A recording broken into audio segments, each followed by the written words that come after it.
Hey, welcome to Planet Hex. I'm Andrew Hawnt. On this episode, I'm going to talk about this dude over here. It's Stephen King. Now, this man has been part of my life since I was 12 years old, and I first read a Stephen King book. Now, namely, It.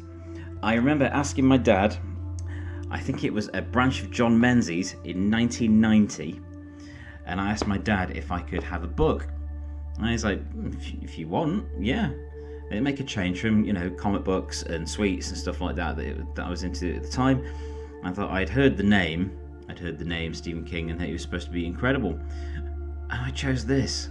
This is the very book.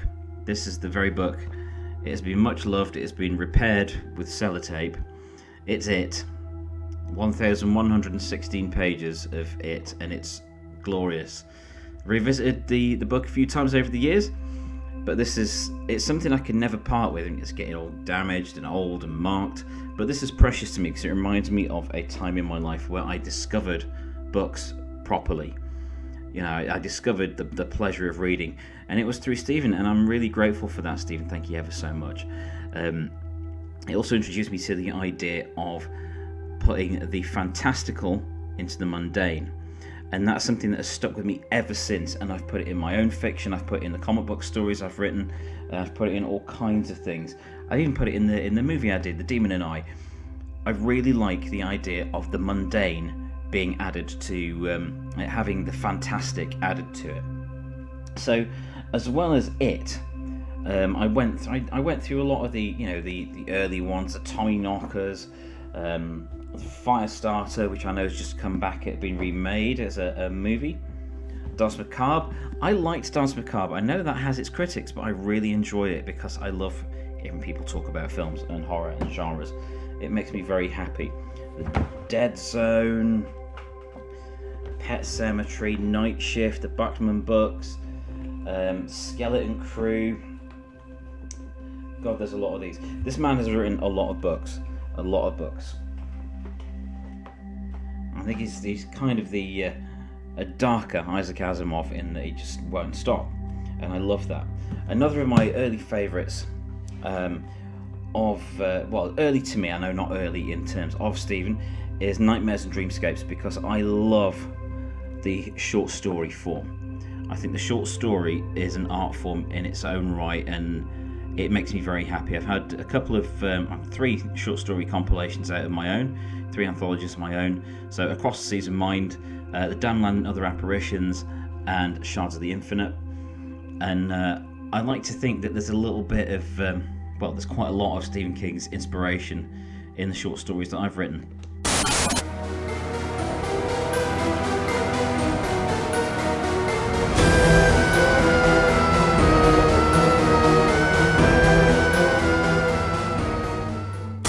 One of the great things I find about Stephen's writing is not the set pieces, although sometimes the set pieces are pretty damn epic. It's the fact that you can relate in a very real way to the people that are going through these situations and having all these strange and incredible adventures, or some more a lot of the more recent stuff where it's more darker psychological things. And I've enjoyed that greatly throughout the years. I've been there right along the way. I don't know where all of them are. I do have the lot, but I don't know where all of them are. I branched out in the VHS days.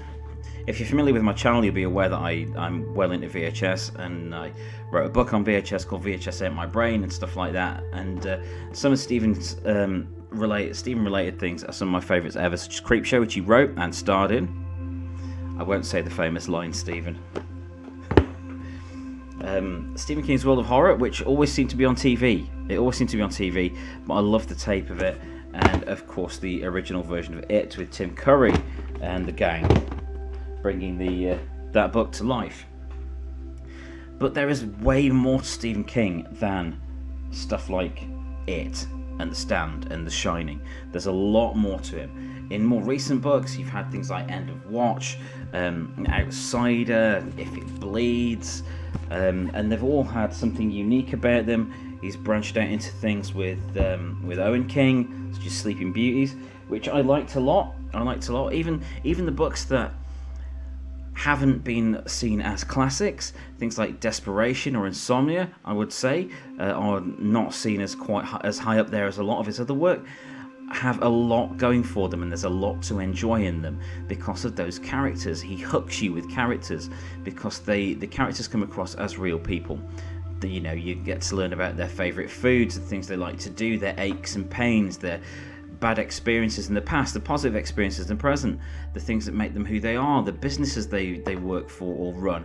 And it really gets you inside those people, and it makes you care about them. Even the characters that are dicks, you end up being bothered about them because they are real and they are believable, and that's such a great talent. Bag of Bones was a good one. Yes, there's the ongoing joke that everything is set in Bangor, Maine, and everything features a writer, but he does it well. He does it very, very well, and hooks me all the time, no matter what it is, no matter what book it is, always hooks me. It's just in very recent ones like The Institute, which I felt was a proper classic Stephen King. It's almost like, I don't want to sound denigrating, but it's almost like a cover version of himself. It's like going back, and it's like a missing book from the early years of things like The Dead Zone, and Night Shift and stuff like that. And I really enjoyed Billy Summers. And it felt like a bit of a departure because you're in the head of a bad guy and so on, and I really liked it. The all the details about the hitman's life are really, really interesting and well thought out. And I shudder to think the amount of dodgy web searches he had to do to get a lot of that in.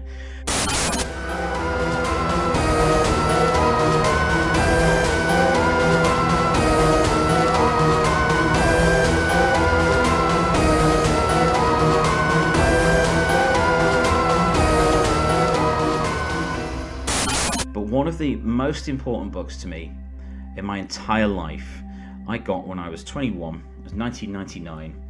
Unfortunately, Stephen had been in an accident. He'd been hit by a van, if I remember rightly, and was in hospital recuperating, and wrote a memoir on writing.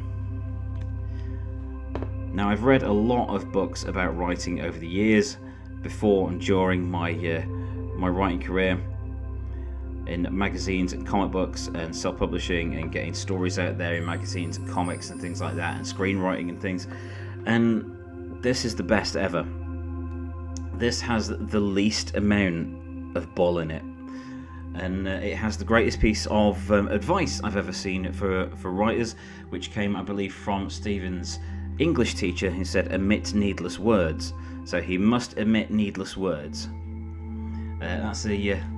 It's really good advice, and it's something to always bear in mind. Granted, he said omit needless words, but then Stephen wrote The Stand, so it goes both ways really. But he's a very important person to me, and a very important person to a lot of others. And as I've grown older, I've grown older with him and followed his adventures in print and beyond throughout everything, and it's just really satisfying to be one of the constant readers that he did mention a long time ago. Now, back when I got into it, when I was reading it, in my English classes back in Firth Park Secondary in Sheffield, we had to bring in a book from home on a Monday, and we had to read it, and then we had to talk about where we'd got to in it and so on. Now, a lot of people had brought in children's books and popular novels and popular kids books that had been passed down from generation to generation, and I brought it, and that kicked off a long love affair with weirding out my peers. I took a great deal of pleasure in unsettling the other kids at school, and after reading it as a kid, I went on to write a bunch of short stories for English projects.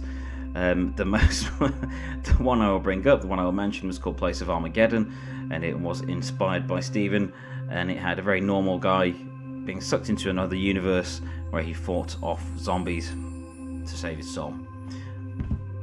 That's what you do when you're 12. That's what you do. You want something that's a little bit scary. and it pushes you a little bit. And that is, I think, is the value. One of the great values of Stephen King is that while it is extremely high quality, the things he's done, and the characters are relatable, and the situations are gripping, and the locations are believable. In speaking of which, read Elevation, his novella Elevation. That has a really believable and relatable location in it. I really like the place that's set. That was a really good one recently. Aside from all that, Stephen has the talent to push you a little bit further than you are comfortable going, and that's really good. That's what keeps you turning the pages. Hope this doesn't fall over. That's what keeps you going. That's what keeps you going book after book after book, because you want to find out what happens next. And that is so cool. So, Stephen, I just wanted to say thank you from the bottom of my heart, as a reader, as a guy that's tried writing stuff. Yeah, I'll never reach your level, dude, but I've had a great time emulating you sometimes in the things that I do put out. So I just wanted to have a word and talk about my love for Stephen King. It's a love that is ongoing, and I don't see it ending anytime soon, especially in recent years where I've seen him calling out against injustice on Twitter and so on. It's been very satisfying to see that, you know, a hero, it still deserves that mantle. So please do like and subscribe if you like what I do. A lot of the time I do things on VHS and pop culture and stuff like that, but today I wanted to talk about this guy. So thank you for joining me on this episode of Planet Hex. Bye bye.